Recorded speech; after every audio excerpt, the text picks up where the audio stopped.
Halo Sobat Kampung Seram, kali ini kita dengarkan kisah nyata dari seorang satpam penjaga perumahan bersubsidi yang baru dibangun. Jangan lupa subscribe channel ini ya, terima kasih. Judul, Hantu di Perumahan Baru. Di sebuah kota kecil dekat Cirebon, tepatnya tak jauh dari eksit tol Palimanan, berdirilah sebuah perumahan bersubsidi yang baru saja selesai dibangun. Nama perumahannya adalah Taman Asri Indah, sebuah kompleks hunian sederhana dengan ratusan unit rumah yang ditujukan untuk kalangan menengah ke bawah. Namun, meski terlihat biasa seperti perumahan lainnya, banyak orang mengatakan bahwa tanah tempat perumahan itu berdiri dulunya adalah sawah luas dan beberapa sumur tua yang dibiarkan tertutup ketika proyek dimulai. Warga setempat menyebut bahwa ada satu sumur besar yang konon tidak pernah dikeringkan, hanya ditutup dan diuruk begitu saja saat pembangunan dimulai. Bab 1, Awal Bertugas. Pak Junaedi, seorang satpam berusia 52 tahun, baru saja diterima sebagai penjaga keamanan di perumahan tersebut. Ia sebelumnya bekerja di sebuah pabrik tekstil di Majalengka, tapi karena usia dan pengurangan karyawan, ia harus rela pensiun dini. Ketika pertama kali datang, Junaedi merasa senang. Meskipun lokasi perumahan agak sepi dan belum semua unit terisi, pekerjaan ini cukup menjanjikan. Gaji tetap, fasilitas pos jaga yang nyaman, dan lingkungan yang tenang membuatnya merasa bisa menjalani masa pensiun dengan damai.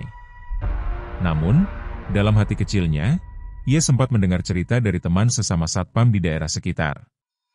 Itu tanah bekas sawah, Pak, katanya dulu waktu galian fondasi, ada tukang yang masuk ke sumur tua dan hilang selama 3 hari.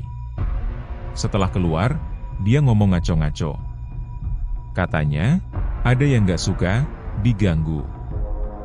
Junaedi hanya tersenyum kecil. Dia bukan orang yang mudah percaya pada cerita mistis. Bab 2, Malam Pertama.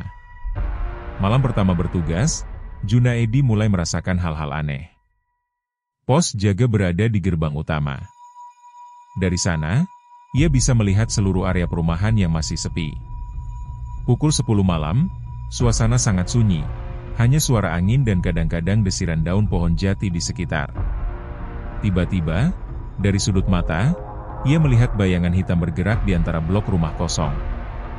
Saat ia mendekatkan matanya ke monitor CCTV, layar menjadi gelap sejenak lalu kembali normal, tanpa jejak apapun. Pasti kabelnya lepas, gumamnya pelan. Tapi seminggu kemudian, kejadian serupa terus berulang. Kadang, ia mendengar suara langkah kaki di luar pos jaga, padahal tidak ada siapa-siapa. Suatu malam, bahkan pintu gerbang utama terbuka sendiri tanpa sebab. Bab 3, Cerita Penjaga Lama. Saat istirahat, Junaedi bertemu dengan Pak Rudi, satpam senior yang juga bertugas di proyek awal pembangunan perumahan. Bapak lihat sesuatu? Tanya Rudi sambil menyeruput teh hangat. Junaedi mengangguk ragu. Ada yang aneh, kadang saya lihat bayangan, atau dengar suara. Tapi CCTV-nya selalu kosong. Rudi diam sejenak, lalu berkata pelan. Duluan, sebelum perumahan ini jadi, di situ ada sumur besar. Sumur itu dulunya digunakan warga untuk ritual tahunan. Konon, kalau musim panen, mereka akan membuang sesajen ke dalamnya. Tapi ketika proyek dimulai, sumur itu ditutup paksa tanpa ritual pelepasan. Satu tukang bahkan jatuh ke dalam sumur itu.